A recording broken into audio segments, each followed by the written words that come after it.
Doutor João, já iniciou a gravação e eu consulto aos serventuários se os advogados, se o doutor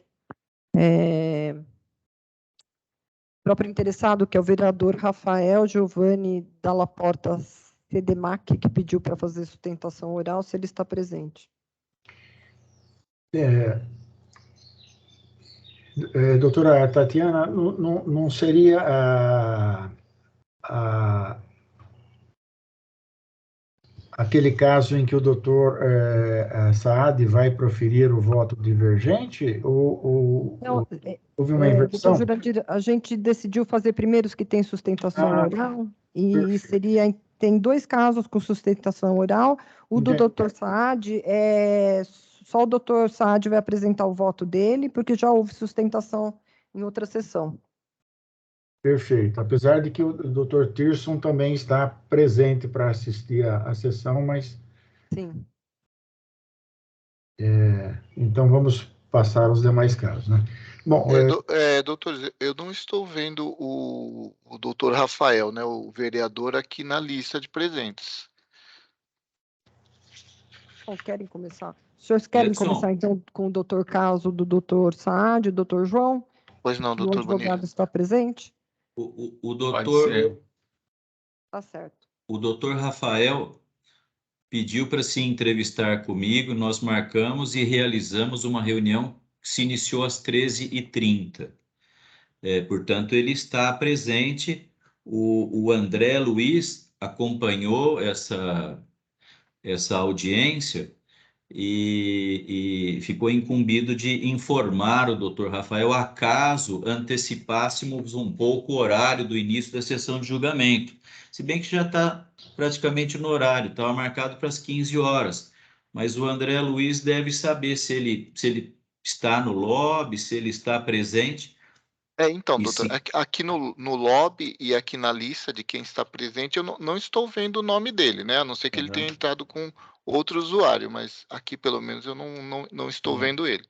Bem, eu estou à disposição, acaso queira começar por outro, tudo bem, mas no caso, eu já o atendi em audiência, estou com o meu voto aqui, acho que ele pretende também fazer sustentação oral, mas eu estou aqui à disposição. Acaso queiram alterar a ordem, também fiquem à vontade. Talvez pudéssemos, então, fazer esse do Dr. Saad, que o Dr. Tirson já está na sala. Claro. Bem, tá certo. Então, só para registrar o número, é o número MP 14-0670-000-2742/2022, dígito 5. O número SEI é o 29.0001-012-6052.2022, dígito 31. Promotoria de Justiça de Jundiaí, participante Dr. Tirson Dangeri, parte interessada, Associação dos Amigos do Bairro Jardim Novo Mundo, o relator Dr. João Machado de Araújo Neto, e o voto agora do Dr. Saad. E a presidência, acho que o Dr. João vai dizer... Eu passo a presidência ao nobre conselheiro, Dr. Jurandir Norberto Marcio. Obrigado, doutor João. Eu renovo a todos os meus cumprimentos. Cumprimento o ilustre advogado presente, doutor Tirson Dangeri, e passo a palavra ao eminente conselheiro, doutor Saad Maslum, para proferir o seu voto. Muito obrigado, senhor presidente. É um voto relativamente longo. Todos receberam, todos os membros desse conselho, e, portanto, eu vou pedir vênia para fazer apenas a leitura já do mérito. O relatório eu acrescentei mais alguns pontos, eu adotei o relatório do eminente conselheiro, doutor João, doutor João, e acrescentei alguns elementos. Eu fui bastante detalhista também nesse relatório, alguns pontos que eu achei importante colocar também, mas, como eu disse, eu vou pedir vênia para não fazer a leitura do relatório e vou direto ao mérito da questão. Pois bem, então, o meu voto é divergente, respeitado o entendimento do eminente conselheiro relator, doutor João Machado de Araújo Neto. Eu dou provimento ao recurso apresentado pela Associação Amigos do Bairro Jardim Novo Mundo, determino o arquivamento desse inquérito civil e vou dizer por quê. Vou fazer uma breve leitura aqui do mérito, para não cansar Vossa Excelência.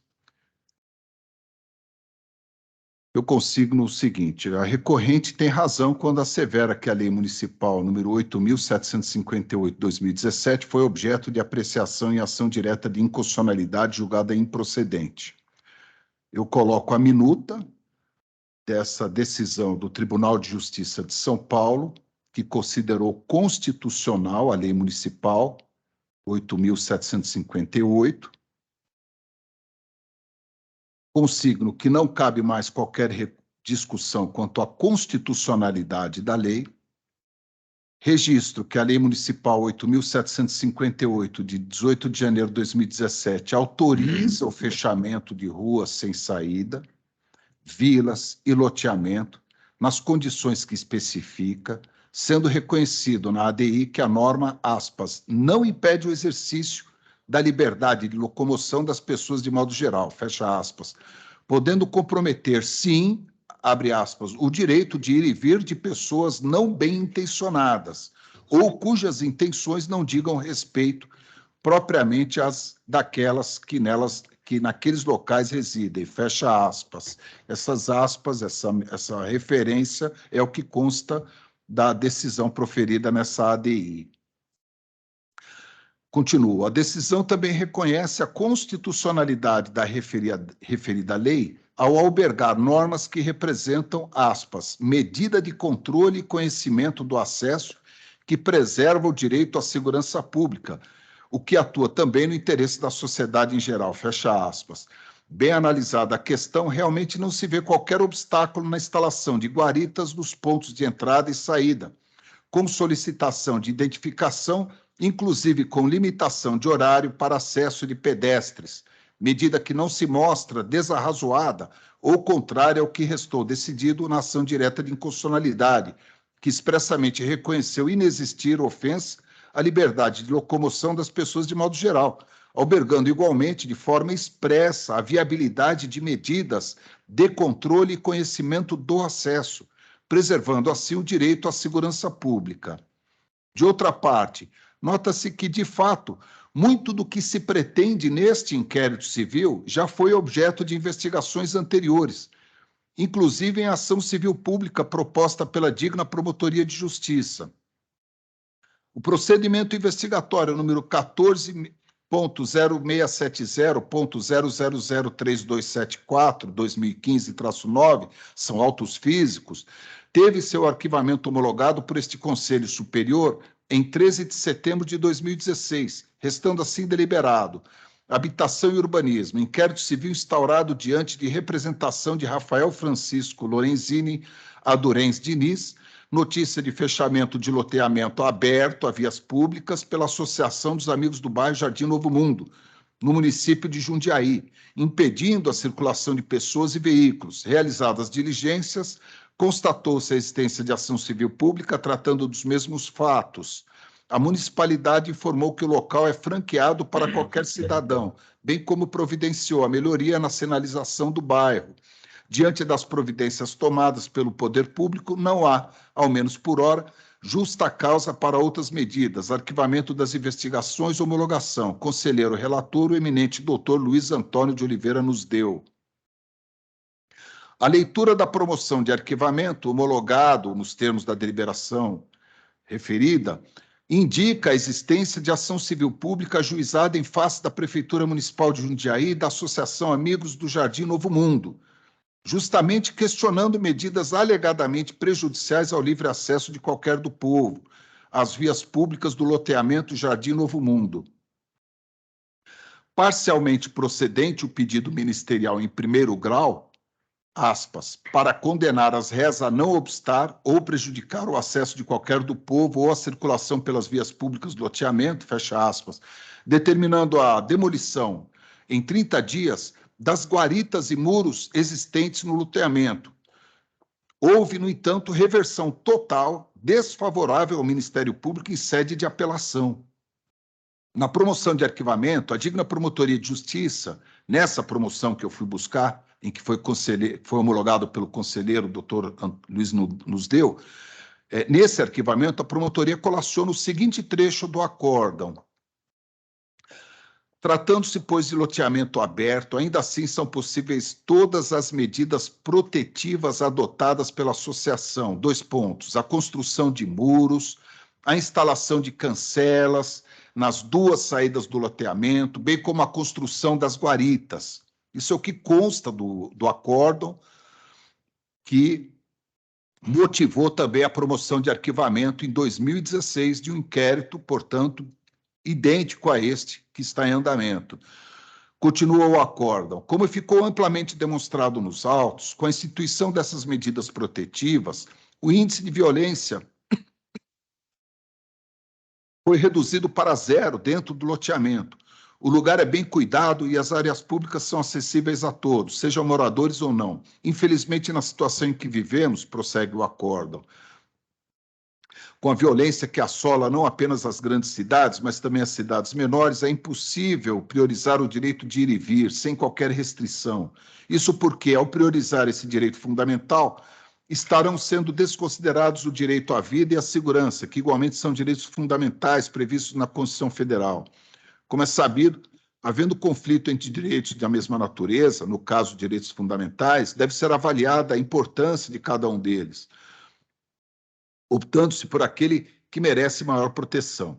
No caso, a liberdade de ir e vir não foi cerceada e nem sofre qualquer limitação. É possível o acesso a qualquer pessoa ao loteamento. No caso dos automóveis, se não desejarem aguardar a abertura da cancela, podem contornar o loteamento, cujo percurso é aumentado em apenas 100 metros, entre o Jardim das Samambaias e o loteamento Quinta da Boa Vista e Quinta das Videiras, e 1.100 metros entre o Jardim Europa e os loteamentos Quinta da Boa Vista e Quinta das Videiras.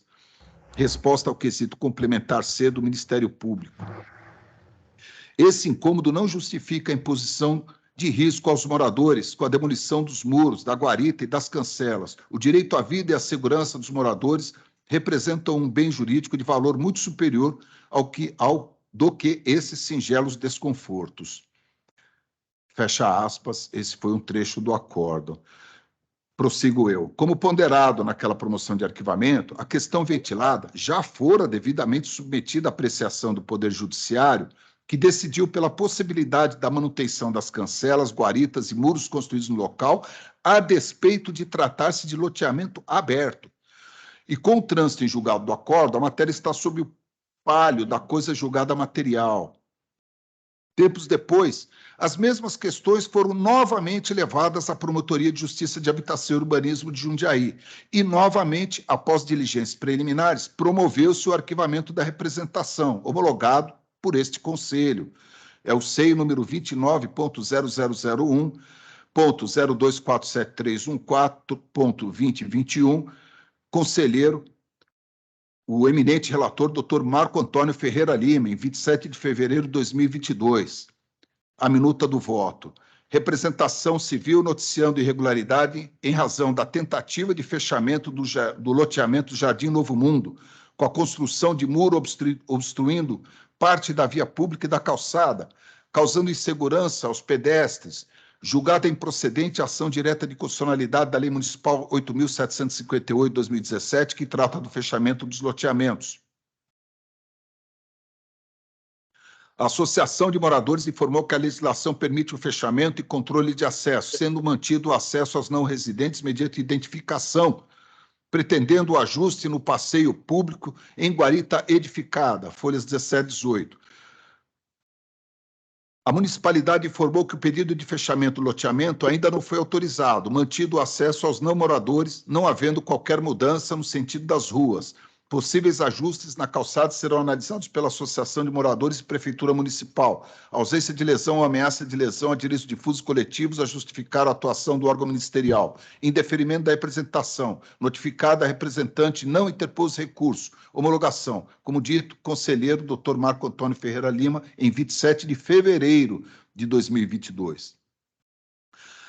fui buscar também, nesse caso, a promoção de arquivamento. Na promoção de arquivamento acessada pelo sistema SEI, nota-se que a digna Promotoria de Justiça fazia referência às mesmas questões ora postas e vistas neste procedimento, abordando os mesmos temas, concluindo pelo indeferimento da representação e arquivamento.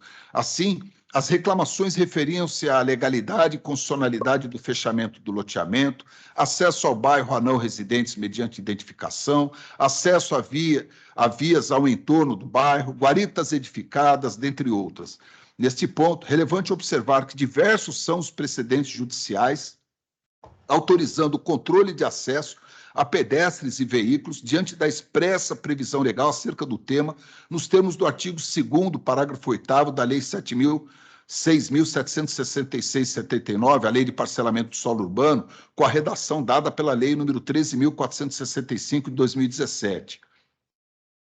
E diz o seguinte: constitui loteamento de acesso controlado a modalidade de loteamento definida nos termos do parágrafo 1º deste artigo, cujo controle de acesso será regulamentado por ato do poder público municipal, sendo vedado o impedimento de acesso a pedestres ou a condutores de veículos não residentes devidamente identificados ou cadastrados. Ou seja, desde que devidamente identificado, está aí, portanto, permissivo, desde que devidamente identificado ou cadastrado, ele pode ter acesso ao loteamento.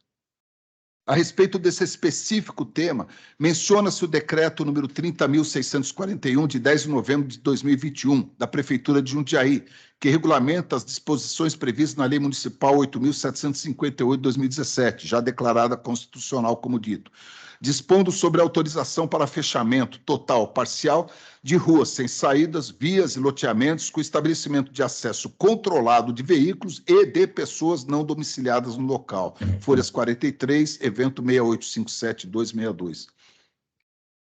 Vale dizer, as mesmas questões, já várias vezes analisadas e decididas, volta a integrar o presente inquérito civil, o que não pode ser admitido. De outra parte, mostra-se compreensível o inconformismo da recorrente com as diligências setadas pela digna Promotoria de Justiça, especialmente a busca, junto à municipalidade, de, aspas, informações e eventuais providências que tenham incluído ou possam ser regularizadas em relação à possibilidade de realização de audiência pública envolvendo a população da região interessada no assunto. Portaria, diligências, item 2, letra C. E também em relação à recorrente, informações sobre as, aspas, providências adotadas para incluir de forma antecedente, isso é o que consta da portaria, providências adotadas para incluir de forma antecedente a oitiva da população vizinha ao Jardim Novo Mundo, fecha aspas, portaria, diligências, item 3, letra C.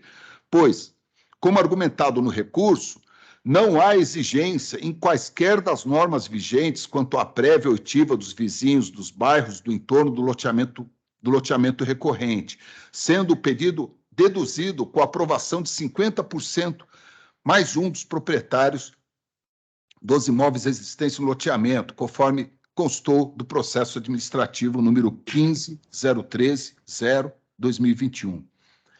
A fase de audiência pública já há muito foi superada, quando da edição da norma municipal questionada na DI. Note-se que a decisão que reafirmou a constitucionalidade da lei registrou também, abre aspas, por relevante que o projeto, antes de ser transformado em lei, foi levado à audiência pública, nela não havendo manifestação de contrariedade pela sociedade, a indicar atender ao interesse coletivo. Fecha aspas.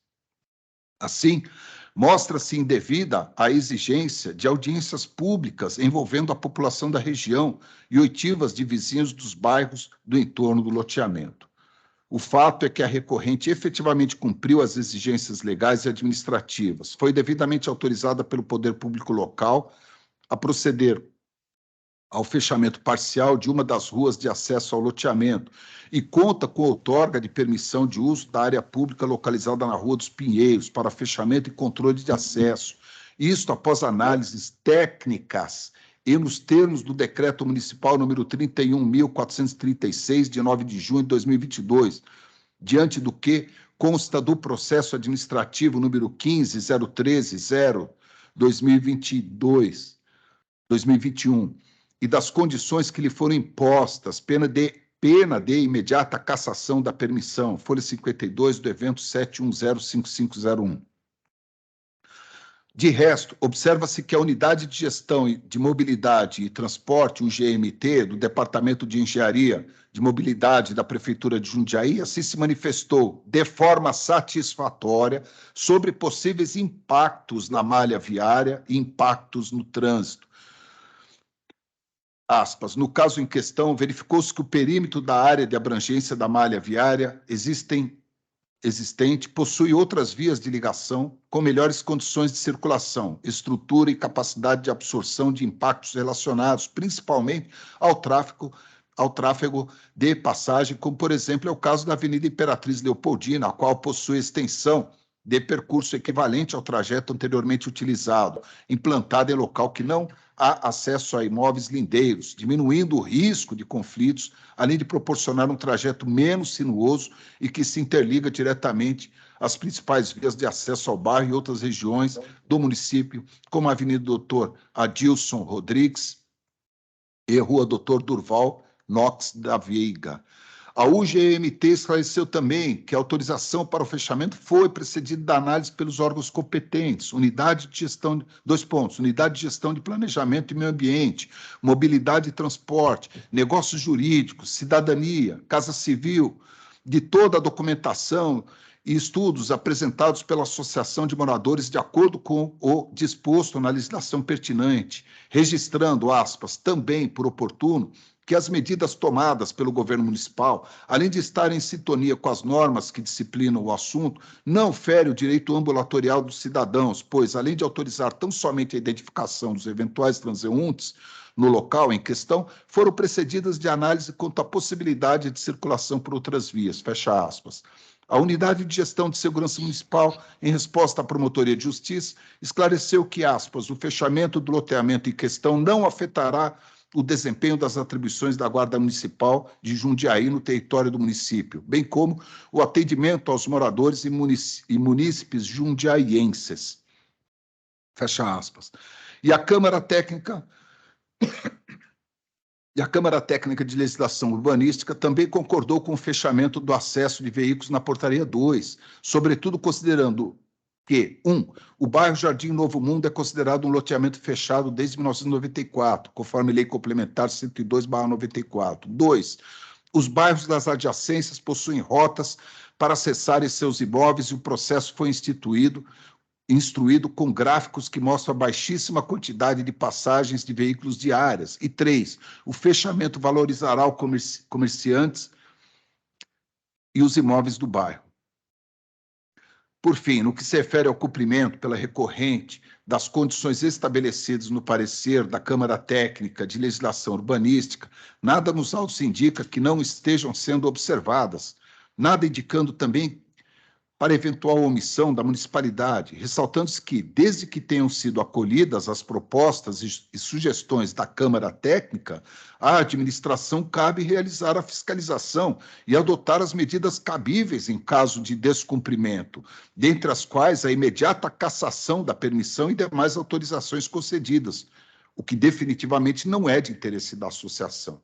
O inquérito civil não se presta acompanhamento de imposições ou sugestões administrativas, mas tão somente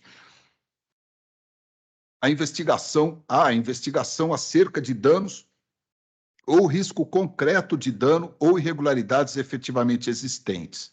Nesse sentido, inteiramente aplicável à súmula 32 deste Conselho Superior do Ministério Público, no sentido de que homologa seu arquivamento quando noticiadas irregularidades que constituam apenas infração administrativa ou que admitam pronta solução pela via administrativa, não houver cumulativamente A, indício de omissão da administração, e B, notícia de dano ou risco concreto de dano ou ao interesse individual. Eu menciono aqui também o fundamento dessa súmula 32 e concluo. Em suma, e não obstante o excelente trabalho desenvolvido pelos dignos promotores de justiça que atuaram neste feito, o fato é que realmente não se vislumbra qualquer causa para a intervenção do Ministério Público, anotando ademais que diversas questões idênticas já foram objeto de apreciação, culminando com arquivamentos e homologação por este colegiado.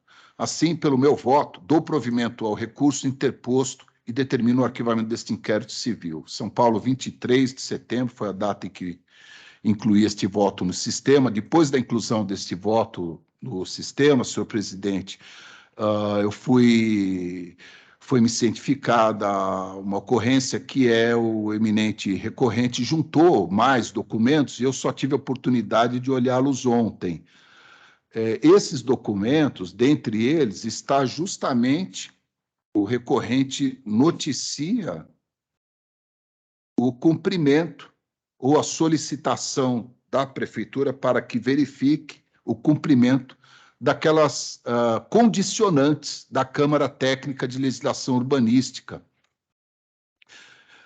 Então, portanto, veja que, mesmo independentemente do cumprimento dessas condicionantes, entendo que não cabe ao Ministério Público fazer o acompanhamento disso, como se fosse uma espécie de censor ou de Tribunal de Contas. Essa não é a atuação, não é a atividade do Ministério Público. Caso não se cumpra o que se sugeriu pela Câmara Técnica de Legislação Urbanística e desde que acolhido pelo órgão competente do município, aí sim é que vai se verificar se o município, apesar do descumprimento dessas condicionantes acolhidas, vai se verificar se o município agiu ou não, ou se ele se omitiu ou não. Antes disso, não cabe qualquer intervenção do Ministério Público. O Ministério Público não é Tribunal de Contas, nem pode agir como tal. Esse, portanto, senhor presidente, é o meu voto. Muito obrigado. Obrigado, doutor Saad. Vamos dar, então, a continuidade ao julgamento deste caso. E eu passo, então, a palavra ao doutor Marco Antônio Ferreira Lima para o seu voto. Senhor presidente, agradecendo o uso da palavra, o voto do doutor Saad é irretocável. A questão já fez coisa julgada administrativa, inclusive questão já judicializada. Fico com a divergência apresentada pelo doutor Saad, mais um. Pois não. Com a palavra, então, o doutor Antônio Carlos da Ponte. Senhor presidente, eu gostaria de registrar inicialmente que me parece indevida a juntada de memoriais após o início do julgamento. Então, quero aqui registrar esse fato. Não é razoável a juntada de memoriais quando um julgamento está em andamento. A par dessa situação, que deve ser refutada com veemência por parte desse colegiado, eu quero aqui acompanhar o voto do conselheiro Saad, deixando bem claro que a minha convicção é firmada, desconsiderando por completo esses memoriais que foram juntados indevidamente, de forma extemporânea, depois do início do julgamento. Então, acompanho a divergência, pedindo vênia ao eminente relator, doutor João Machado de Araújo Neto. Muito obrigado, doutor Ponte. Suas observações estão sendo anotadas, já foram anotadas pela nossa conselheira secretária, e serão observadas nos próximos julgamentos. Com a palavra, doutor Antônio Calil Filho. Pois não, muito obrigado. Eu ouvi atentamente o voto do doutor Saad, mas eu peço vênia para seguir a orientação do relator, doutor João, no sentido do prosseguimento do inquérito, porque há diligências pendentes, eu entendo prematuro que se ceife o procedimento nessa fase. Então, voto com o relator. Pois não, obrigado, doutor Calil. Agora, com a palavra, a doutora Tatiana. Eu parabenizo o doutor Saad pelo estudo. Não obstante, da mesma forma como o doutor Calil, eu também entendo ser prematuro a obstaculização das investigações iniciadas pelo Ministério Público, e eu acompanho o voto do relator e também registro a mesma questão que o doutor Ponte registrou, da não possibilidade de juntada dos memoriais, o que será observado por esse colegiado daqui para frente. Perfeito. Com a palavra, doutor Bonilha. Senhor presidente, eu inicialmente faço minhas, com todas as vênias, as palavras do conselheiro Antônio Carlos da Ponte, e também, considerando que são extemporâneas as alegações contidas nesses últimos memoriais apresentados quando já em curso o julgamento, considero que elas não devam ser conhecidas e que este colegiado passe, a partir de agora, a firmar esse entendimento. Quero também, com todas as vênias ao ilustre relator, dizer que acompanho o judicioso e impecável voto apresentado pelo conselheiro Saad Maslum, a quem eu cumprimento e registro que acompanho. Muito obrigado. Reunião do Ministério Público. Obrigado, doutor Bonilha. Com a palavra, o doutor Giuliotti. Senhor presidente, eu gostaria de parabenizar o doutor Saad pelo brilhante trabalho de pesquisa, mas eu confesso que eu não estou entendendo quem está votando pela continuidade das investigações. O fato já foi julgado por 2 vezes aqui no Conselho. Já foi julgado também, a questão já foi jurisdicionalizada. Eu confesso que eu não estou entendendo o voto pela continuidade da investigação. Só pode ser reaberto um inquérito arquivado, só pode ser reaberto com novas provas. Não há novas provas. Já foi julgado com o voto do conselheiro nos deu, e os mesmos fatos já foram julgados com o voto do conselheiro Marco Antônio. Por que continuidade das investigações de um fato que já foi julgado por 2 vezes? Eu confesso que eu não entendo o voto pela continuidade das investigações depois desse trabalho que o doutor Saad fez de levantamento, inclusive, de julgamento na esfera civil, de ações na esfera civil. A lei foi julgada... Eu preciso ouvir uma reunião. Então, sinceramente, eu não... Vai julgar um processo nosso.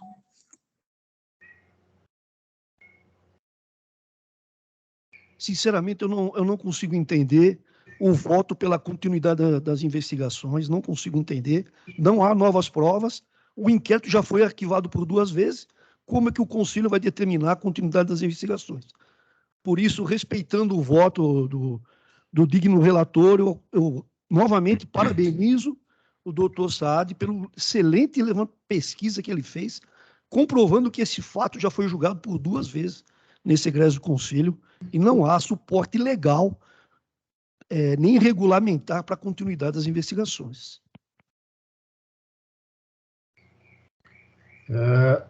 Eu também acompanho o voto divergente do Dr. Saad Maslum, pedindo vênia para o eminente relator, Dr. João Machado, e parabenizando-o pela excelência de seu voto. Então, por maioria de voto, foi acolhido o voto divergente do Dr. Saad Maslum. Dando agora prosseguimento, eu devolvo a palavra a presidência ao Dr. João Machado de Araújo Neto.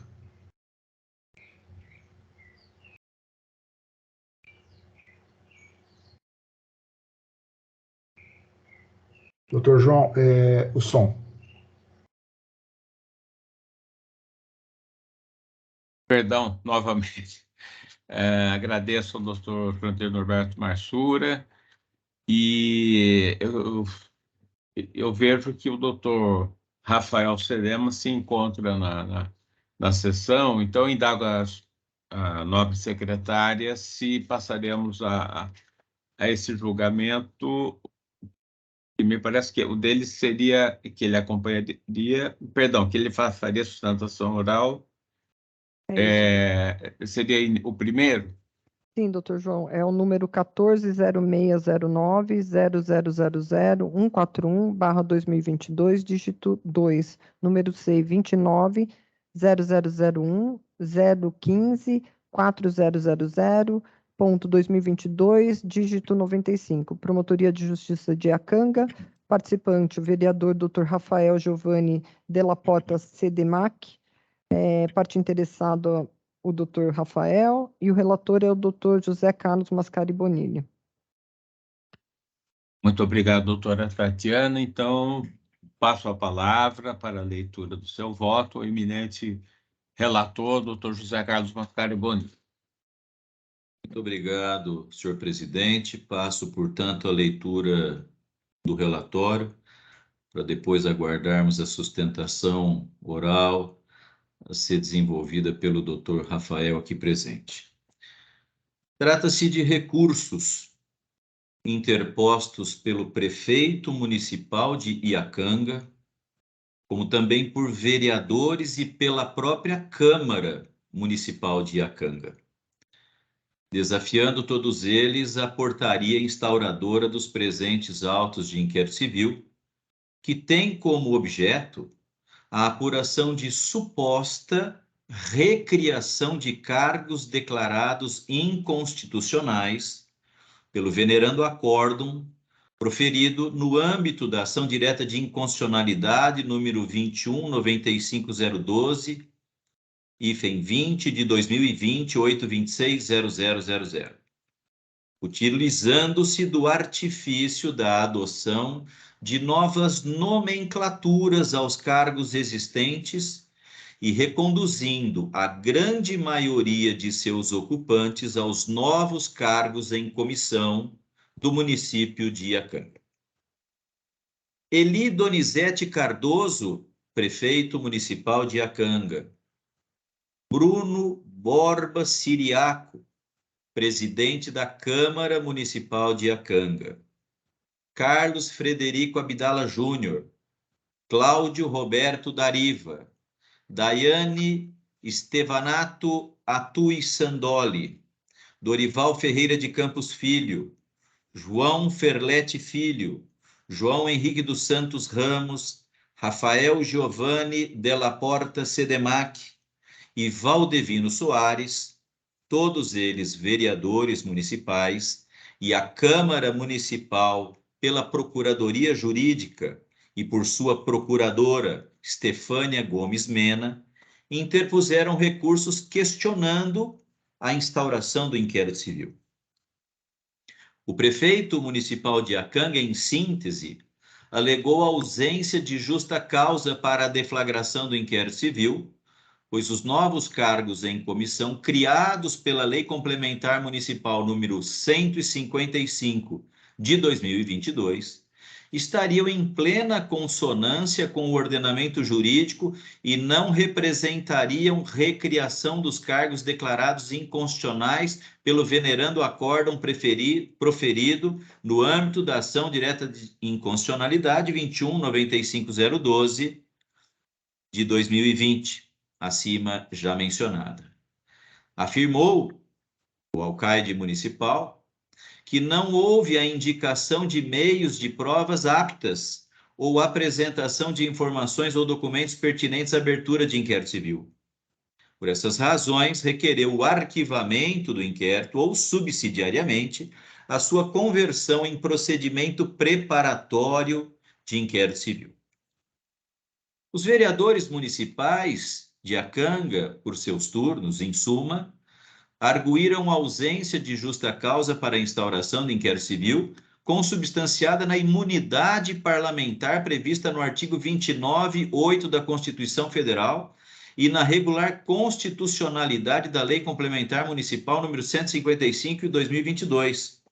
Argumentaram outrossim que o presidente da Câmara Municipal não deveria figurar como representado no presente procedimento, pois apenas apresentaria voto em casos de empate ou votação qualificada, hipóteses não verificadas no caso em tela.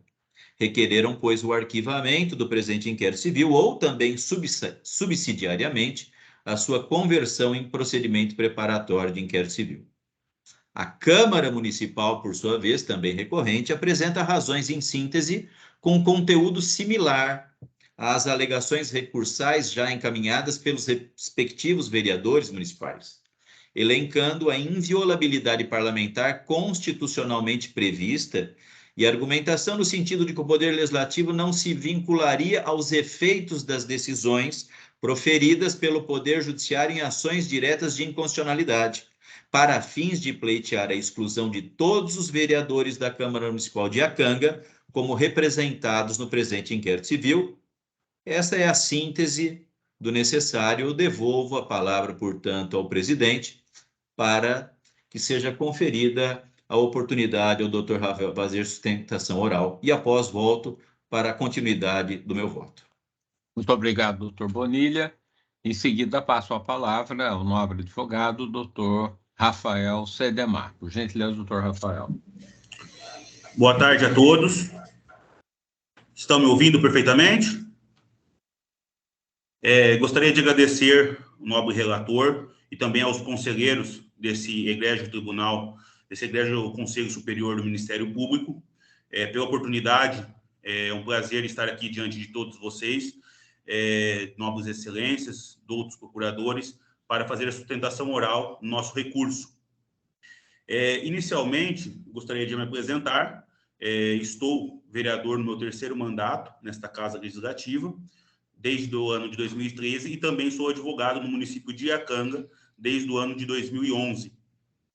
De suma importância trazer à baila um histórico sobre este assunto que trata-se a respeito de cargos comissionados na cidade de Iacanga.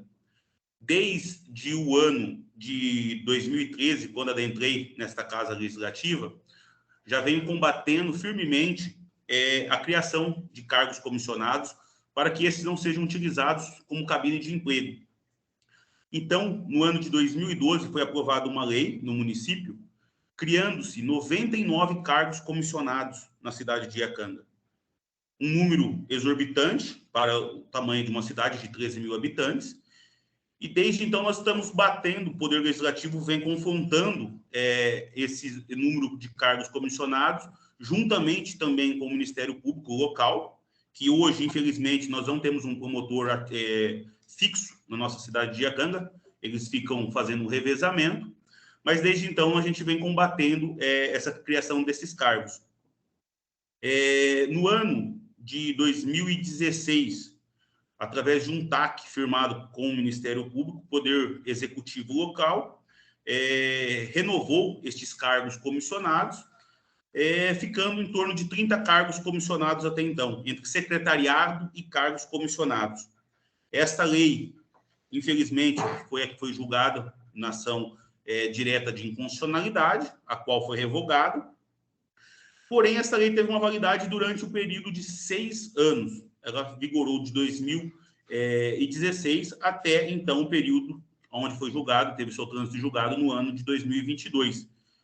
Estes cargos que lá estavam, desta lei, de algumas outras que foram criando algumas necessidades desses cargos, e foi ampliando os cargos comissionados da cidade de Iacanga, vigoravam pessoas realmente que exercem na cidade, no Poder Executivo local, o seu poder de chefia, direção e assessoramento. Infelizmente, diante da virtude dessa lei ser julgada inconstitucional, o prefeito, o executivo local, que não esteve presente nem no ano de 2013, nem nas administrações anteriores, mas teve a infeliz surpresa de ter a lei julgada inconstitucional, e diante disso, teve que refazer e reestruturar todo o seu comissionado. Esse projeto foi proposto pelo Executivo, em diálogo e muita conversa também com o Legislativo. Algumas alterações foram sugeridas no projeto original, inclusive a extinção de alguns cargos que lá se encontravam. Também a exigência de nível superior para o secretariado local, assim como a exigência de nível superior aos diretores, exigência de nível superiores dentro da função que cada diretor exercia. Como, por exemplo, na diretoria de saúde, tem que obrigatoriamente ser um profissional nomeado dentro da área de saúde, dentro da área de humanas. E isso foi tudo uma conversa, um diálogo, humanas não, biológicas. Isso foi tudo um diálogo, uma conversa entre executivo e legislativo, chegando ao projeto que foi aprovado agora no ano de 2022, para que pudéssemos ter o executivo com todo o seu comissionado e secretariado desenvolvendo um bom trabalho em prol da cidade de Iacanga. Nós, vereadores, não entendemos que tratava-se de uma afronta ao Poder Judiciário, que jogou a legislação inconstitucional, mas sim uma necessidade, até mesmo uma autorização constitucional que o Poder Executivo tem para criação de cargos comissionados.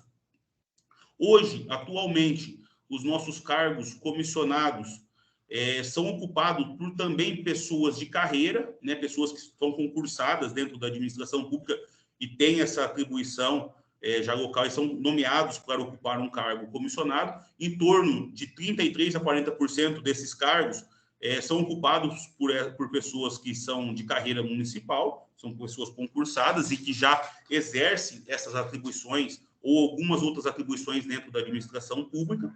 Então, venho trazer essa curta reflexão para dizer que o Poder Executivo, assim como o Legislativo, está primando pela excelência do serviço público local e para que estes cargos dentro do município de Iacanga não sejam utilizados realmente como cabine de emprego, como vemos em inúmeros outros locais. Uma situação que nos causou estranheza foi a inserção dos 9, inclusive do presidente da casa, no rol de representados, com uma suposta pensamento ou suposição de que existiu um conluio ou algo assim entre executivo e legislativo para burlar a ação direta de inconstitucionalidade, situação que não existiu. A nomeação desses cargos comissionados é um ato primordial do Poder Executivo. Não existiu em nenhum momento nem indicação e nem qualquer pedido do Poder Legislativo para nomeação de quem quer que seja. Tanto é que são pessoas que já eram de confiança do prefeito e assim o devidamente escolheu para que pudesse continuar com a administração pública municipal. Outro fator também que achamos, nós, o Poder Legislativo, nos causou estranheza, foi o fato de que a abertura desse inquérito já ficou devidamente suspensa, aguardando a SEI, que investigaria uma suposta inconstitucionalidade também nessa lei aprovada no ano de 2022. Não tendo nenhuma diligência, não existindo nenhuma forma investigativa por parte do Ministério Público local, para que pudéssemos aí ter algum apreciamento e uma investigação se realmente existiu essa burla ao sistema, mas apenas tão somente o trancamento, né, a suspensão deste inquérito até uma apuração de uma inconstitucionalidade ou não, ficando este inquérito contra todos os pares e também contra o prefeito suspenso, mantendo lá nenhuma investigação para tal.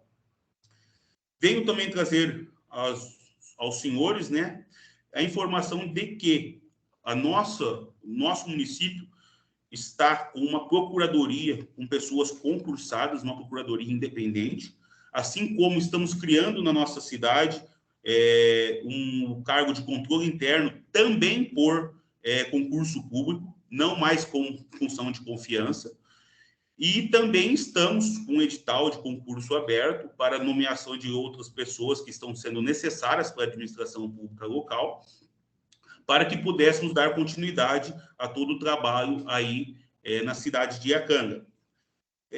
Atualmente, os cargos comissionados, tanto de secretariado quanto de diretores e assessores, totalizam aí um montante de 39 cargos comissionados. Então, comparando-se com o que nós tínhamos o ano de 2013 com o que nós temos agora com o ano de 2022, nós tivemos uma diminuição de 60 cargos comissionados. E isso é um trabalho muito sério do Poder Legislativo, considerando que o nosso Poder Legislativo atualmente é oposição e maioria ao Executivo local. E esse trabalho que nós fazemos é realmente de fazer um benefício e um trabalho em prol à cidade e aos munícipes da cidade de Iacanga, não querendo em nenhum momento benefícios próprios ou indicações políticas para tanto. querendo deixar o prefeito trabalhar, o Poder Executivo trabalhar e também fazendo todo o controle fiscalizatório do Poder Legislativo ao qual compete. Sendo assim, e diante de tudo que já foi exposto, gostaria de agradecer a todos os conselheiros pela atenção voltada e imperioso o pedido final para que o presente inquérito seja arquivado em favor aos novos representados e também ao prefeito municipal. Sem mais, agradeço a todos. Muito obrigado. Muito obrigado, doutor Rafael. Devolvo a palavra ao nobre relator, doutor José Carlos Mascari Bonini. Por gentileza. Obrigado, senhor presidente. Retomando a palavra, eu inicio cumprimentando o doutor Rafael por sua sustentação combativa e aguerrida. Mas eu quero dizer que a controvérsia reside em saber se a nova lei recria, com outra denominação, cargos que já foram declarados inconstitucionais numa ação direta de inconstitucionalidade. É para analisar e para fazer o cotejo disso, é para analisar com profundidade que o promotor entendeu por bem instaurar um procedimento denominado inquérito civil, que não é propositura da ação civil pública, mas é uma ferramenta colocada à disposição do Ministério Público justamente para amealhar, para coligir elementos e formação da sua convicção. Ele deverá examinar comparativamente aqueles cargos que já foram declarados inconstitucionais por ação direta de inconstitucionalidade com os novos cargos criados pela lei, cuja constitucionalidade também está sendo questionada. Por isso ele baixou uma portaria, instaurou inquérito civil e aguarda serena e calmamente o desfecho da análise a respeito da constitucionalidade dessa lei. Eu passo, portanto, eu continuo a leitura do meu voto, mas já deixando claro que a controvérsia reside nisso, motivo pelo qual, pelo meu voto, eu nego provimento aos 3 recursos que foram interpostos para a finalidade de manter a portaria instauradora do inquérito civil e o faço nos termos que passarei a ler na sequência. Cumpre salientar-se que o inquérito civil, nos termos da resolução número 1342/2021 do Colégio de Procuradores de Justiça, é a investigação administrativa de caráter inquisitorial, unilateral e facultativo, instaurado e presidido pelo Ministério Público e destinado a apurar a ocorrência de danos efetivos ou potenciais a direitos ou interesses difusos, coletivos ou individuais homogêneos, ou outros que lhe incumba defender, servindo como preparação para o exercício das atribuições inerentes às suas funções institucionais. Assim, revela-se como um instrumento apto e adequado para que o órgão do Ministério Público perquire sobre danos difusos, coletivos ou individuais homogêneos, realizando diligências e investigações, podendo, ao final, promover ao seu arquivamento ou manejar a competente ação civil pública, se a hipótese assim o recomendar. O presente inquérito civil foi instaurado a partir da representação número 430609-0000141 de 2022, item 1, noticiando que a Lei Complementar Municipal número 155/2022 foi promulgada no município de Iacanga com a recriação de cargos declarados inconstitucionais pelo venerando acórdão proferido no âmbito de ação direta de inconstitucionalidade, cujo número já mencionei, vou evitar a repetição, utilizando-se do artifício da adoção de novas nomenclaturas aos cargos existentes e reconduzindo quase a totalidade dos seus ocupantes aos novos cargos em comissão. Tais fatos também foram constatados de maneira incidental junto ao inquérito civil número 14.0280.0001.70/2022, SEI número 29.001.0043976 de 2022, item 21. Deveras? Referido projeto de lei originário, projeto de lei complementar número 007/2022, tramitou sob a iniciativa do Poder Executivo Municipal e obteve unanimidade de votos favoráveis pelos vereadores municipais, todos presentes na respectiva sessão extraordinária de votação para a aprovação da Lei Complementar Municipal 155 de 2022. Pondera-se, porque relevante e oportuno, que houve o encaminhamento de representação para controle de constitucionalidade à Egrégia Procuradoria-Geral de Justiça, bem como envio de ofício ao setor de competência originária para fins de apuração de crime de responsabilidade pelo prefeito municipal de Iacanga.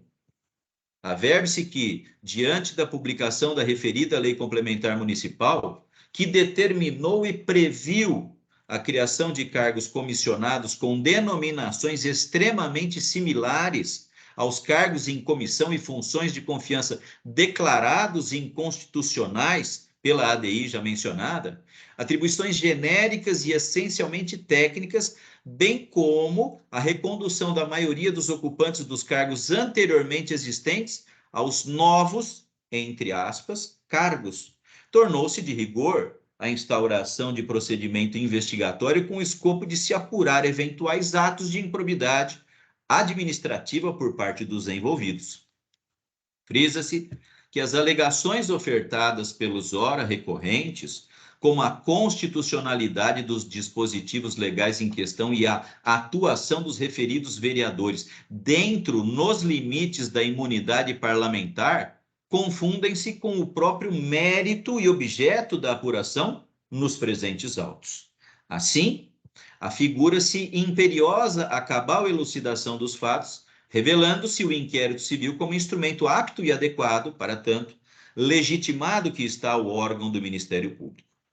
Por derradeiro, e uma vez mais, acrescenta-se que, em virtude de se considerar que o objeto do presente feito se assenta na apuração de eventual recriação de cargos comissionados por lei complementar municipal, em desacordo com o venerando acórdão, surge imperiosa necessidade de se incluir todos os presentes envolvidos na investigação, razão pela qual mantenho intacta a portaria instauradora e nego, por conseguinte, provimento aos recursos interpostos. É assim como eu voto, senhor presidente, e lhe devolvo a palavra, respeitosamente. Muito obrigado, doutor José Carlos Mascari Bonilha. Eu passarei a colheita dos votos. Inicialmente, por gentileza, doutor Marco Antônio Ferreira Lima. Senhor presidente, agradecendo o uso da palavra, fico com o voto, brilhante voto apresentado pelo doutor José Carlos Mascari Bonilha, relator do presente feito. Muito obrigado, doutor Marco Antônio. Agora, em seguida, por gentileza, o voto do nobre conselheiro, doutor Antônio Carlos da Ponte. Por favor, doutor Antônio. Senhor presidente, eu gostaria de cumprimentar o doutor Rafael Sedemac pela sua sustentação oral, mas eu acompanho o minucioso e competente voto do conselheiro José Carlos Bonilha, que espancou qualquer dúvida eventualmente existente acerca dos fatos, analisando com percussiência toda a matéria tratada. Então, eu acompanho um excelente voto do eminente relator. Muito obrigado, doutor Antônio Carlos. Em seguida, o voto do eminente conselheiro, doutor Antônio Calil Filho. Por gentileza, doutor Calil. Muito obrigado. Eu também gostaria de cumprimentar o doutor Rafael pela exposição, mas eu entendo que o voto proferido pelo ilustre relator está correto. É possível, sim, o controle através do inquérito civil de ato legislativo, de lei de efeitos concretos, que cria cargo reproduzindo situação que já havia sido declarada inconstitucional em momento anterior. Então, em se tratando dessa situação, é possível, sim, a instauração do inquérito civil, que não representa juiz antecipado de culpa e se destina a fornecer elementos ao promotor, podendo até ser arquivado no futuro. Mas, nesse momento, a análise que é feita está corretíssima e eu voto com o relator. Muito obrigado, doutor Calil. Em seguida, passo a palavra ao nobre conselheiro, doutor Jurandir Norberto Marsura, para seu voto.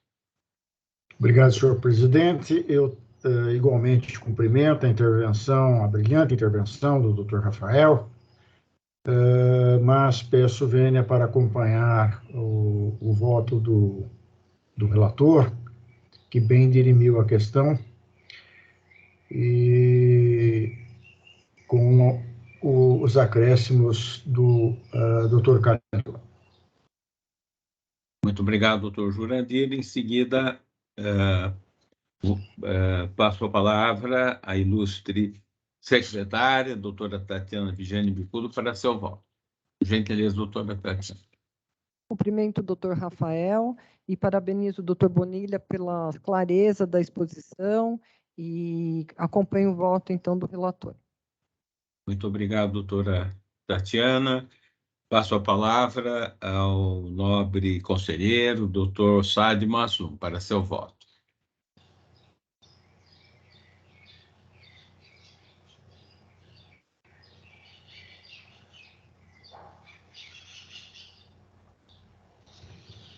Doutor. Tem som, senhor presidente. Doutor Saad, por gentileza. Sim, parabenizo o doutor Rafael Sidemac pela brilhante exposição, sustentação, com reflexão em relação a pontos muito importantes que, obviamente, serão analisados oportunamente pelo promotor de justiça. O fato é que o promotor ele precisa, e o inquérito civil é justamente para isso, ele precisa esclarecer alguns pontos e algumas dúvidas. É bem possível até que o inquérito seja arquivado ao final, porque aqui o que se analisa é a improbidade administrativa, ou seja, sequer se sabe se os parlamentares, quando votaram, sabia desse acórdão. Isso precisa ser esclarecido. Talvez nem soubesse que existisse uma ADI, não é? Julgando inconstitucional. Então, tudo isso tem que ser verificado também. E hoje a legislação exige a comprovação de dolo, né? Quer dizer, outro ponto que obviamente será também analisado pelo promotor de justiça que está presidindo o inquérito, doutor Rafael. Então, assim, na verdade, como bem colocado no excelente voto do conselheiro Bonilha, é isso que o promotor precisa, ele precisa esclarecer essas dúvidas e essas questões. O inquérito civil também, como colocado pelo doutor Bonilha, não significa imputação de culpa, que é responsável ou não, mas principalmente para esclarecer questões que o promotor precisa esclarecer. Então, parabenizando mais uma vez o doutor Rafael, eu acompanho o excelente e muito bem destacado voto do doutor Bonilha. Muito obrigado. Muito obrigado, doutor Saad Maslum. Em seguida, passo a palavra ao nobre conselheiro, doutor Pedro de Jesus Juliotti, para seu voto. Por gentileza, doutor Juliotti. Senhor presidente, eu também parabenizo o doutor Rafael pela excelente manifestação, mas eu gostaria de dizer que o que já foi dito aqui, né? O IC, o inquérito civil, não é uma acusação, um julgamento antecipado de culpa, é uma investigação. E isso não significa, né, imputar de forma definitiva aos recorrentes qualquer responsabilidade. É uma investigação, e como já disse o conselheiro Saad, ao final, essa investigação pode ser arquivada. E eu costumo citar uma decisão da segunda turma do Egrégio Superior Tribunal de Justiça. Somente em situações excepcionais, quando comprovada de plano a tipicidade de conduta, causa extintiva da punibilidade ou em ausência de indícios de autoria, é possível o trancamento do inquérito civil. Como nenhuma desses fatos ocorreram em caso, eu acompanho o brilhante voto do relator, sem desmerecer a brilhante manifestação do doutor Rafael. Muito obrigado, doutor Juliotti. Eu também acompanho o impecável voto do doutor José Carlos Mascari Bonilha, cumprimentando pela excelência do voto, mas não posso deixar de cumprimentar o doutor Rafael Sedemar pela sua bem fundamentada sustentação. Muito obrigado. Então, por votação unânime, foi aprovado por unanimidade o voto do relator, doutor José Carlos Mascari Bonini. Em seguida, doutora Tatiana, o próximo item, qual é da nossa sessão? Também pedido de sustentação, o procedimento é o 14.0366-000046/2018, dígito 7. O SEI é o 29.0001/0165055.2022, dígito 79. Promotoria de Justiça de Pariquera Sul, participante Alex Ananias Lar, parte interessada, o próprio representante, relator, doutor Marco Antônio Ferreira Lima. Muito obrigado, doutora Tatiana. Então, para a apresentação do voto, passo a palavra ao eminente conselheiro, doutor Marco Antônio Ferreira Lima. Por gentileza, doutor Marco Antônio. Grato pelo uso da palavra, senhor presidente. Haverá sustentação oral ou somente assistência? Pedido de sustentação oral. Sustentação oral. Então, farei só um relatório bem simples. O inquérito civil que foi instaurado visando a apuração de eventual prática de violência obstétrica e erros médicos, equipe profissionais da área de saúde do Hospital Regional Leopoldo Bevilacqua, no município de Pariquera-Sul.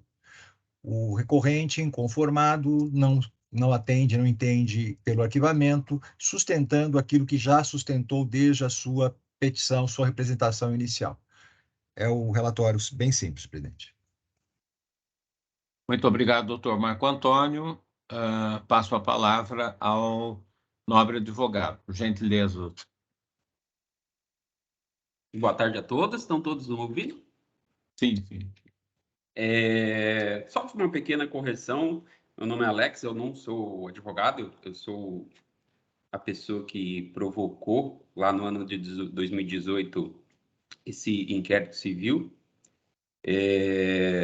Peço-me desculpas anteriormente se eu pronunciar alguma palavra ou alguma forma de expressão incorreta, porque eu não sou do meio jurídico, eu sou apenas aí uma pessoa que, quando precisa de alguma coisa, costumo pesquisar e correr atrás e ver como que faz do modo correto. Vou até seguir conforme o Dr. Rafael fez a sustentação oral dele. Eu tentei protocolar um documento como se fosse um recurso administrativo anteriormente, eu mandei para o e-mail, eu fiz algumas consultas e cheguei no e-mail do Conselho Superior. Todavia, eu não sabia se esse documento, que seria esse recurso, ia chegar a tempo desse julgamento do arquivamento ou não do inquérito civil. Então, ontem, em contato telefônico, na sexta-feira, eu vi que, através do Diário Oficial, que ia ser julgado hoje esse arquivamento. Então, através do telefone, ontem o André, uma pessoa do conselho aí, me atendeu muito bem, inclusive, e me orientou o que eu podia estar fazendo.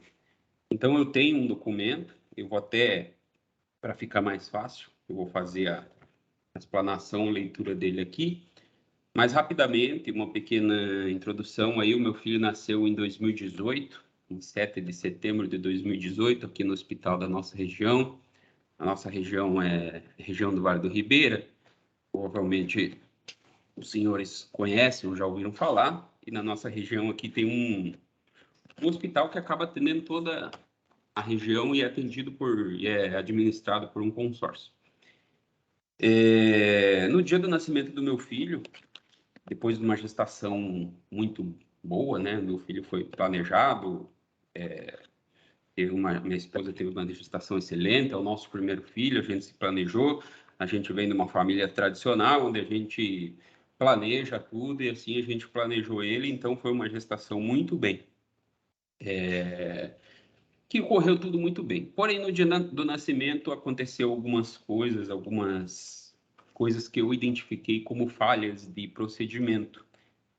E meu filho, resumindo, ficou 22 dias internado na UTI neonatal desse hospital por conta desses procedimentos errados. Contra a minha vontade, com certeza, eu, esses 22 dias, também permaneci no hospital lá, e aqui uma cidade pequena, e todos conhecem, todo mundo conhece todo mundo. E lá, em conversa com os profissionais de saúde, em conversa com os próprios médicos da UTI neonatal, eles vieram me relatar que isso vinha acontecendo e vinha se repetindo, inclusive por alguns anos, até o nascimento do meu filho. Casos como o do meu filho, erro de procedimento, casos de violência obstétrica, casos que levaram até a morte de crianças. Duas delas eu cito na minha denúncia. Como eu li e procurei saber com relação a procedimentos e a como se fazia a coisa da maneira correta, eu estudei e constatei realmente que houve aí algumas falhas de procedimentos que causou uma hipóxia ao nascimento do meu filho, no que resultou uma paralisia cerebral grave.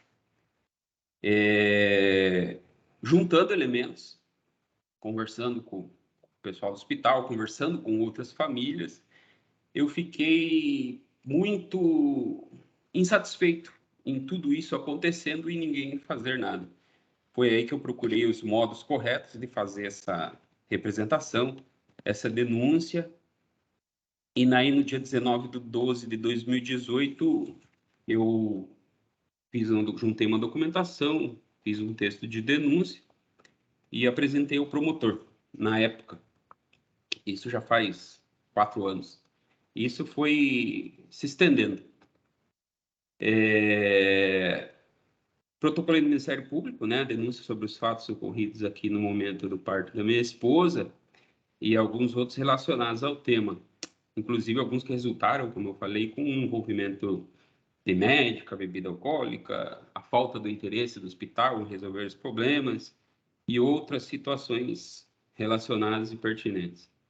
A denúncia foi imediatamente acatada e logo após instalou o inquérito civil, que é isso que a gente está tratando hoje. Após 4 longos anos de investigação, diligências, reuniões e outros, foi oferecido a promoção do arquivamento do inquérito civil. Como desde o começo eu sempre acompanhei esse andamento, observei diversos relatórios e outros documentos, no qual sempre entendi que a denúncia fazia jus a ter um caráter pelo menos preventivo das situações ocorridas. No entanto, foi proposto o arquivamento fundamentado apenas na melhora sensível do respectivo quadro e situação desse assunto junto ao hospital. No dia 18/11/2021, foi realizada uma reunião com algumas pessoas que concordaram em fazer parte do processo, até como os testemunhas, que são os pais até dos outros bebês lá, né, que sofreram violência obstétrica e erros de procedimentos e assim por diante. E também teve a participação de outros defensores públicos, um da cidade de São Paulo, até do núcleo especializado em atendimento à mulher, e outro da cidade aqui vizinha de Registro, considerando aí a relevância do assunto. Nesse momento eu tive uma sensação que realmente todo esse procedimento e processo que ora ocorreria iria realmente melhorar e outras pessoas não iriam passar pelo que passamos. Todavia, essa audiência, que está lá em ato, até nunca aconteceu. No decorrer das investigações, o hospital, ao meu ver, deixou claro que não estimula e nem previne ações de violência obstétrica. Respondendo perguntas aí feitas pelo senhor promotor, aí eu abro aspas e coloco a pergunta lá no início que o senhor promotor fez ao hospital, que ele pergunta de que forma é seguida a Lei 15.759 de 2015, né, que é a Lei contra a Violência Obstétrica pelo hospital. O hospital responde apenas é seguido na íntegra. Depois, uma outra pergunta, de que forma é seguida pela equipe médica a resolução do CFM, que também fala sobre violência obstétrica? O hospital responde, é seguido na íntegra. Então, o hospital se policiou apenas em responder de forma objetiva e minimamente retórica, sem evidenciar o respondido.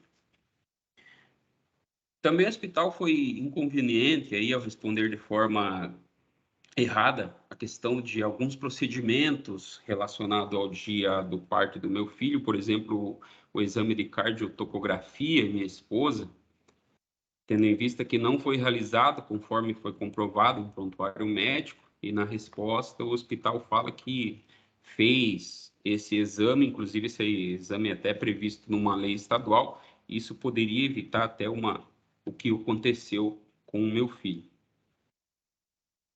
O hospital só realizou sindicância sobre o ocorrido com meu filho, mesmo eu provocando ele antes, após a provocação do Ministério Público, contratou a mesma da maneira mais ineficiente possível, inclusive novamente com informações falsas, referente principalmente aí a um exemplo, a nota Apgar do meu filho, onde o hospital cita que foi nota 7, e na verdade foi um 357, que indica aí asfixia grave.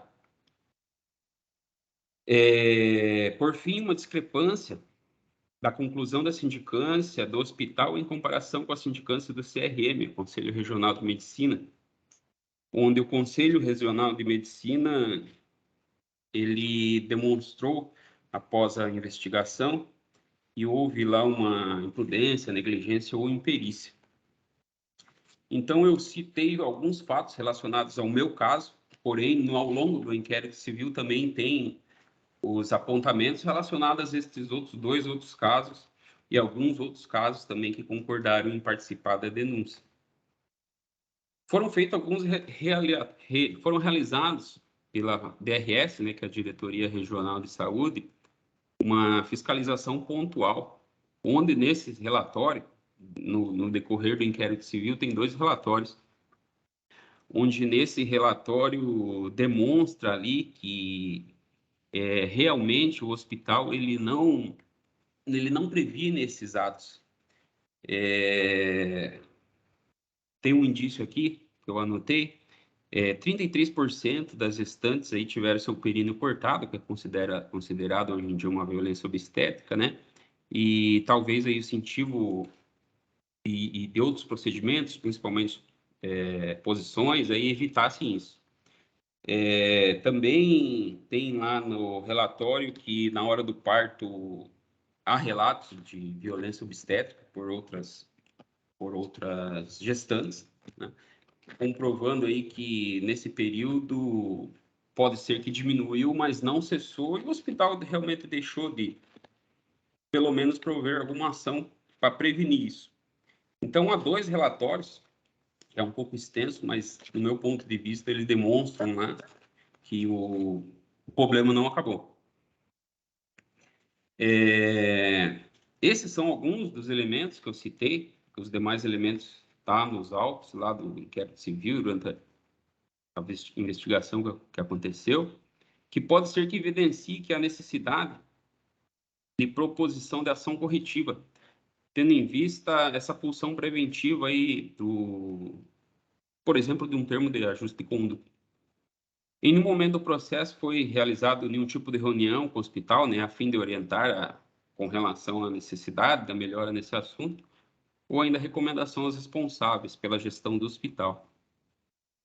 O Estado é sujeito poderoso e tem obrigação de que, quando provocado, fazer e assegurar a observância dos direitos sociais. Compreendo que o caso e casos são sensíveis e de difícil atuação e até avaliação. Todavia, o simples arquivamento, sem nenhuma propositura de ação corretiva, traz o sentimento no qual também é bem evidente na população em geral de que não denuncio porque não vai dar em nada. Não se pode deixar que essa realidade continue. Creio que a obrigação do hospital cumprir os requisitos básicos de atenção à saúde e não prática de violência obstétrica, bem como ter em seu meio ações, programas educativos relacionados ao assunto, e o Estado tem o poder para se fazer cumprir. Como um item de mensuração, exemplo, eu declarei que minha esposa está novamente grávida, e realmente a gente não tem coragem de voltar ao hospital. Considerando aí os pontos de investigação presentes no inquérito civil, evidenciam, no meu ponto de vista, de maneira bem clara, eu solicito muito respeitosamente a verificação para a reabertura do inquérito civil com a proposição de alguma ação corretiva, uma recomendação, um termo de ajuste de conduta ou outro, a fim de prevenir novos casos similares. No meu recurso administrativo que eu fiz, eu não sei ao certo se chegou. Aqui, como é uma cidade pequena, a gente tem a famosa página no Facebook da cidade, e ao longo do tempo eu sempre vejo os prints, eu até juntei no recurso, porque é assim, às vezes a pessoa não denuncia, e o Facebook ou outra rede social é uma coisa que a pessoa expõe. Então tem vários prints recentes de atendimentos que foram feitos no hospital, inclusive com morte de bebê. Eu não sei se é legal ou que poderia ser um sugestivo aí também de que esses casos, infelizmente, ainda não acabaram. Pode ser que diminuiu, pode, depois da pressão que o MP fez no hospital, mas, no meu ponto de vista, deve-se ter mais uma proposição de uma ação aí mais concreta e efetiva. Obrigado a todos pela atenção. Muito obrigado, senhor Alex. Eu devolvo a palavra ao nobre relator, doutor Marco Antônio Ferreira Lima. Por gentileza, doutor Marco Antônio. Senhor presidente, considerando-se que houve juntagem de documentos antes do julgamento, foram juntadas recentes, em atenção à sustentação oral apresentada pelo senhor Alex, eu estou retirando o processo de pauta e trarei na próxima sessão o voto para julgamento. Pois não, doutor Marco Antônio. Então fica consignada essa manifestação de Vossa Excelência, agradecendo ao senhor Alex pela sua presença, pela sua participação. Doutora Tatiana, qual seria o próximo item da pauta? O próximo processo que foi pedido assistência é um processo de pleno, é o número 14.0695.0000.455/2022, dígito 8, número C, 29.0001, 018-5805.2022-04, Promotoria de Justiça de Patrimônio Público e Social, participantes Dr. Daniel Sanches Lafere Mesquita e doutora Maitê Rocha da Costa Monteiro. Parte interessada, Secretaria da Cultura e Economia Criativa do Estado de São Paulo, relator do Dr. José Carlos Mascari Bonilha. Muito obrigado, doutora Tatiana. Então, eu passo a palavra ao nobre relator, doutor José Carlos Mascari Bonilha. Por gentileza, doutor Bonilha. Muito obrigado, senhor presidente. Cuida-se de recurso interposto pela Organização Social de Cultura Amigos da Arte, desafiando a portaria instauradora dos presentes autos de inquérito civil, que visa a apurar a responsabilidade de Sérgio Henrique Sá Leitão Filho, secretário de Cultura e Economia Criativa do Estado de São Paulo, de agentes públicos lotados na Secretaria Estadual de Cultura e Economia Criativa e da organização social ora recorrente, pela prática em tese de atos dolosos de improbidade administrativa em razão do exercício de cargo, função, emprego ou atividade de natureza pública em transgressão do sistema jurídico vigente, composto por normas supralegais e princípios estabelecidos no texto da Constituição Federal, em lesão ao erário, por desvio de recursos públicos, favorecimentos pessoais, fraudes e superfaturamento em contratações direcionadas com a violação de princípios da administração pública.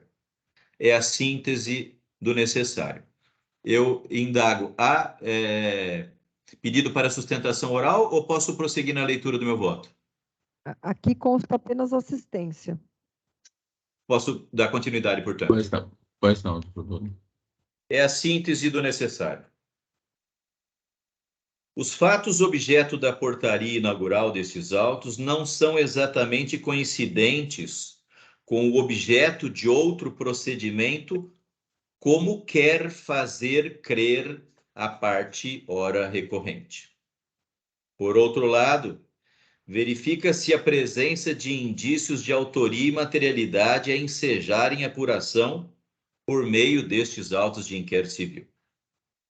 Na conformidade com a notícia de fato, da qual deriva a portaria questionada pelo recurso ora analisado, em 2019 ocorreu ampliação orçamentária utilizada para contratação com recursos públicos, notando-se expressivo valor quando do festival Revelando São Paulo, realizado pela Secretaria Estadual de Cultura e Economia Criativa, com produção por parte da hora recorrente, com custo de R$ 1.979.000, sendo exato que, desse valor, foram destinados R$ 672.100 para a contratação da empresa cenográfica Colmídia, Produções e Cenografia Limitada, concentrando-se altíssimo valor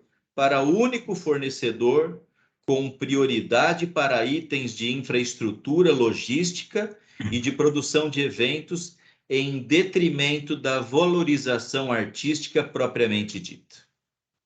Impõe-se, em decorrência desses fatos, o aprofundamento das investigações e a completa elucidação do ocorrido, diante de possível afronta aos princípios da administração pública, de verificação de favorecimento pessoal e aferição de transparência de recursos públicos geridos pela hora recorrente em todas as situações minudentemente descritas e particularizadas no seio da portaria inaugural, cuja transcrição aqui se evita, posto que desnecessária, sendo o leitor remetido ao teor da aludida portaria.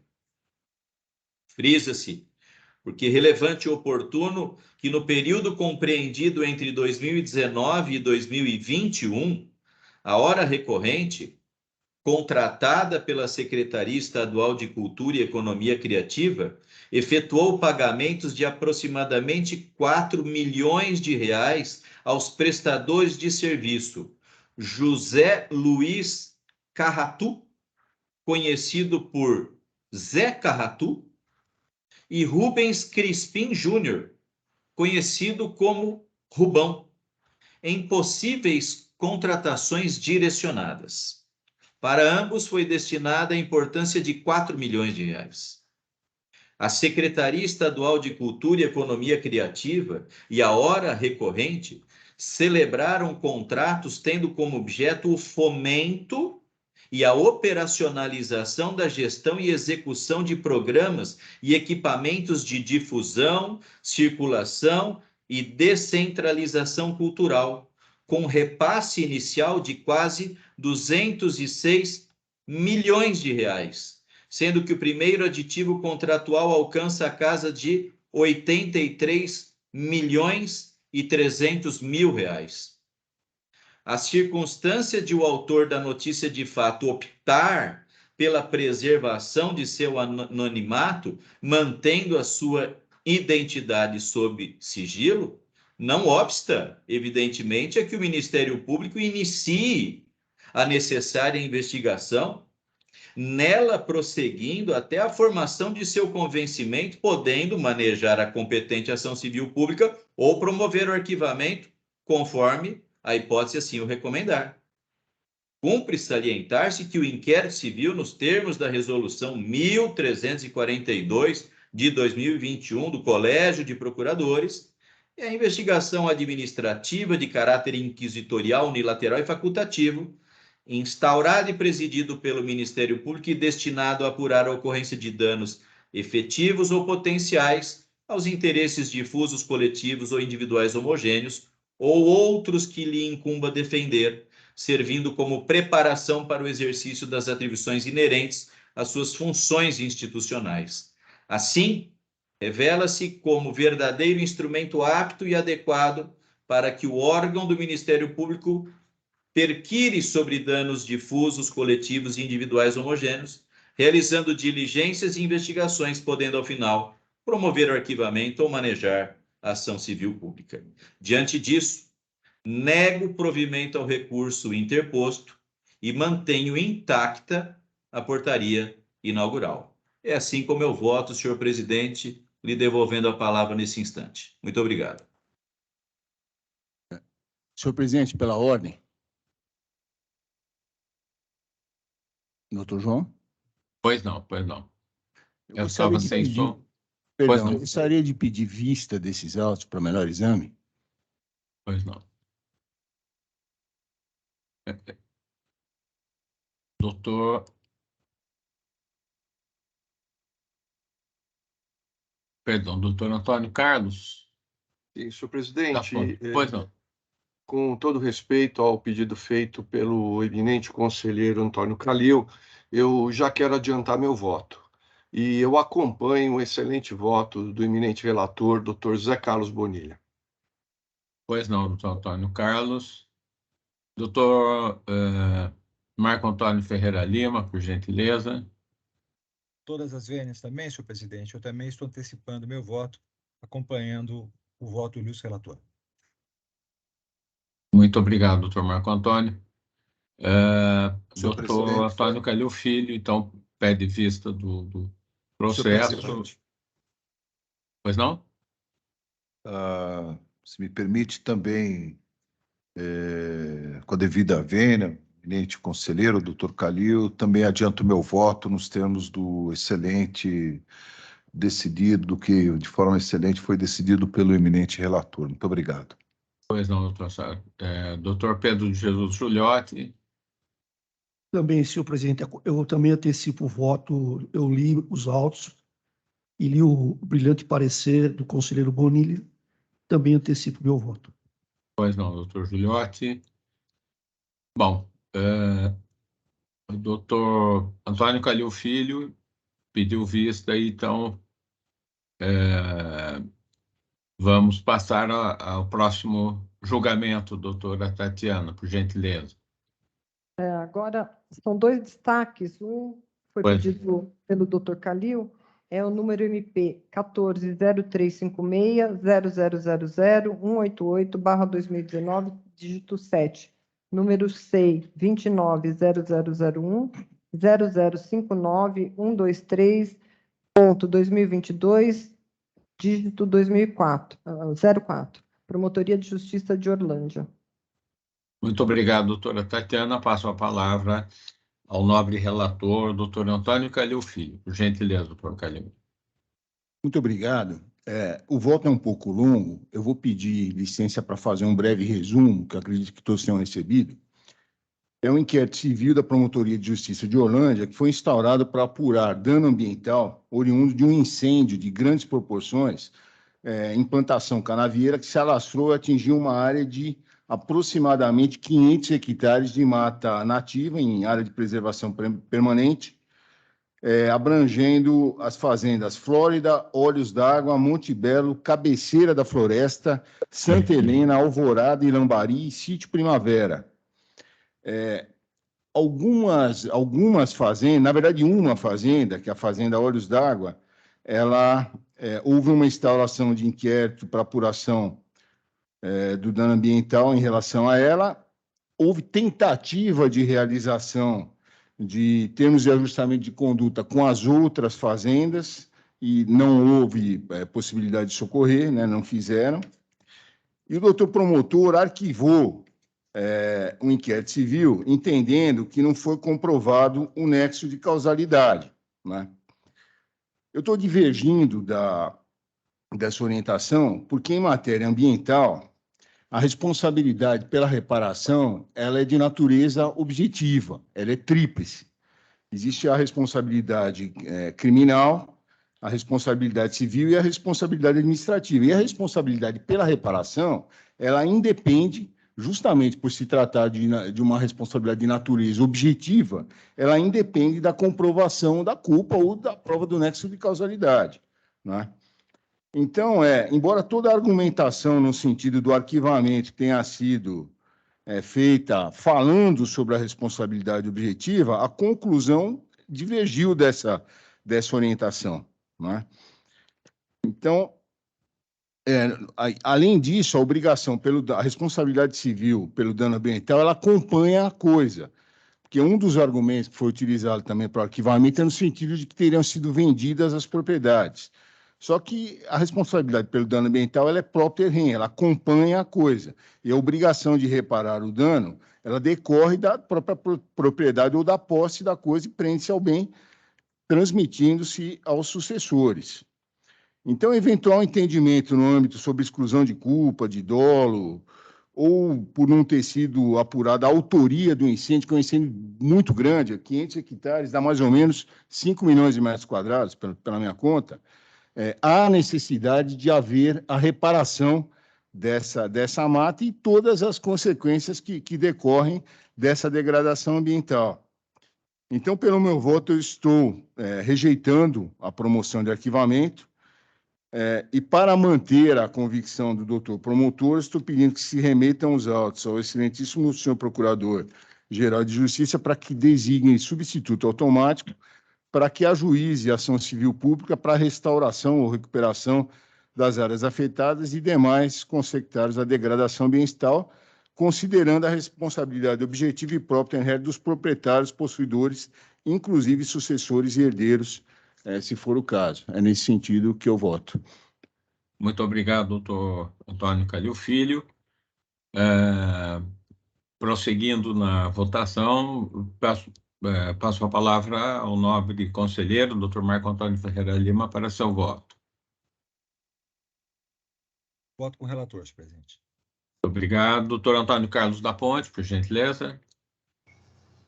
Senhor presidente, eu vou pedir vista dos autos. Perfeito. Eu gostaria de adiantar meu voto, senhor presidente. Pois não, doutor, pode. Eu também eu voto com o relator. Muito obrigado, doutora Tatiana.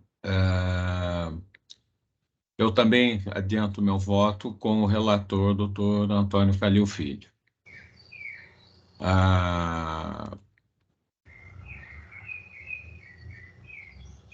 Bom, então passaremos ao próximo item da nossa sessão. Doutora Tatiana, por gentileza.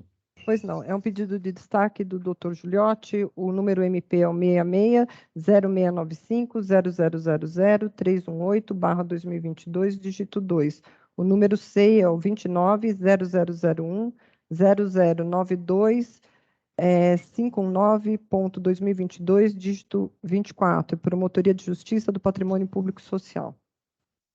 Muito obrigado, doutora Tatiana, e dá um passo a palavra ao eminente relator, doutor Pedro de Jesus Giuliotti. Por gentileza, doutor Giuliotti.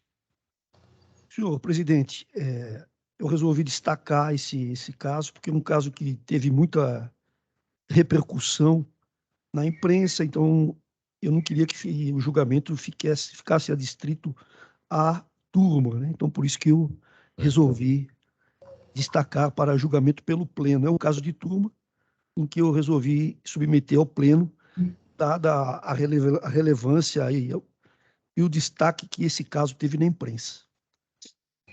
Procedimento autuado para apurar possível irregularidade no pagamento de artista para participar de evento musical no dia 1º de maio de 2022 pela Municipalidade de São Paulo para a celebração do Dia do Trabalhador.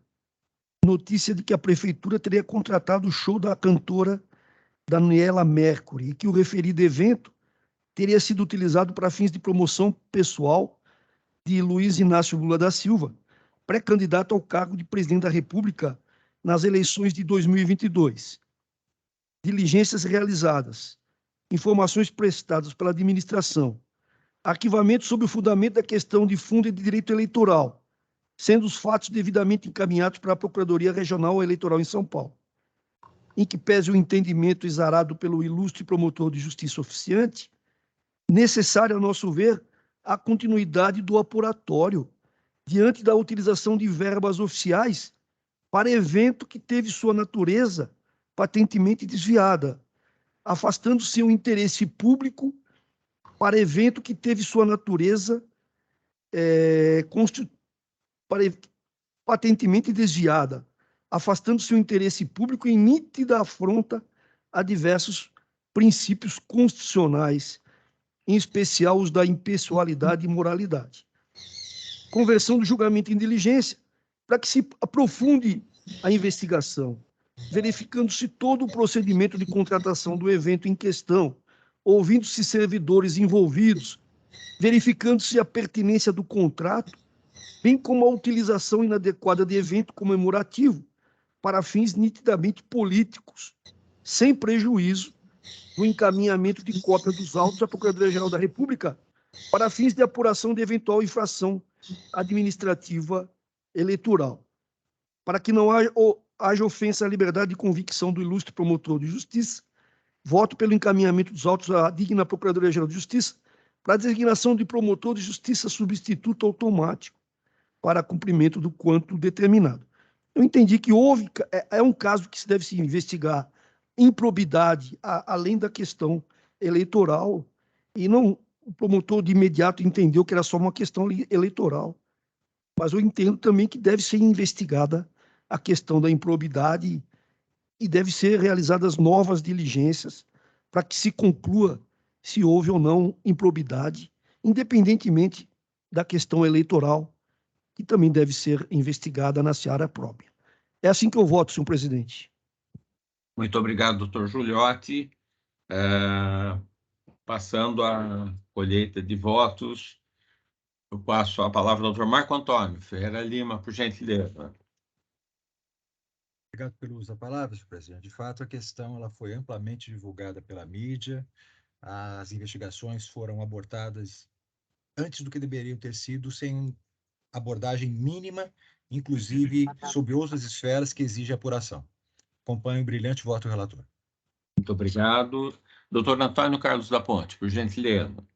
Senhor presidente, eu quero cumprimentar o doutor Pedro Jesus Giuliotti pelo excelente voto, que eu acompanho também.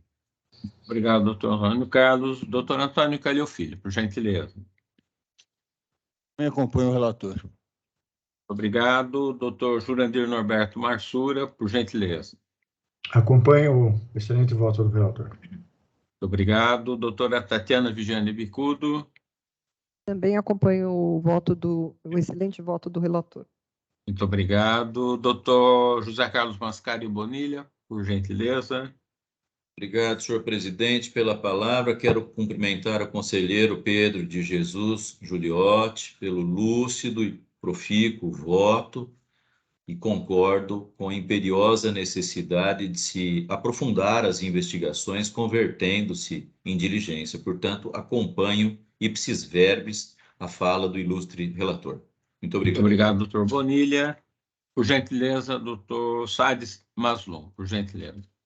Senhor presidente, acompanho o excelente voto do eminente conselheiro, doutor Giuliotti, como bem consignado, o arquivamento foi assodado, há diligências imprescindíveis, muito importantes, que precisam ser realizadas, conforme muito bem colocado pelo conselheiro Giuliotti. Muito obrigado.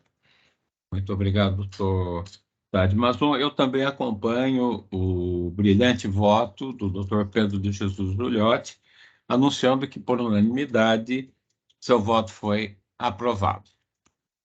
Doutora Tatiana, o próximo item, por gentileza. Terminar os destaques e também os pedidos de assistência. Então, a menos que alguém queira destacar mais algum procedimento, por hoje seria isso, senhor presidente. Muito obrigado. Passamos, então, ao item 6º da nossa pauta, doutora Tatiana. As comunicações, houve 415 protocolados publicados no dia 20 de 9 de 2022 e as distribuições foram 502 protocolados distribuídos até o dia 23 de 9 de 2022.